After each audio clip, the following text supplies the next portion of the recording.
որոշ է, որ ամեն կերպ ջանք է գործադրվում, որպեսզի,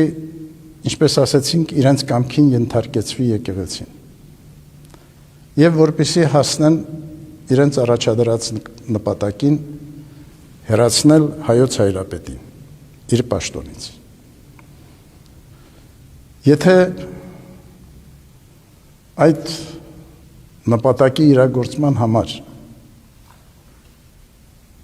նման գործողության դիմեն,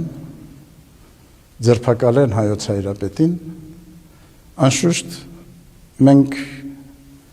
պիտի ենթարկվենք գործողորենքին։ Եթե անարդար է, բնականաբար բոլոր միջոցները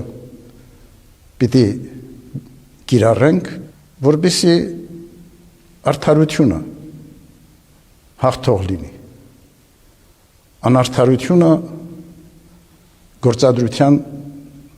չդրվի։ Եթե չհաջողեցինք, բնականաբար, ինչպես մեր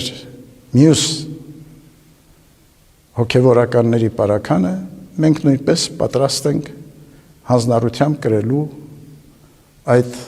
անարդար պատիժը եւ որոշումը։ Բայց որևէ կերպով մեր դիրքորոշումը չի փոխվելու։ Մենք շարունակելու ենք մնալ հավատարիմ մեր սրբազան ուխտին, հավատարիմ մեր ծառայությանը, մեր ազգին եւ հայրենիքին, հավատարիմ մեր եկեղեցու ինքնավարության, պաշտպանությանը։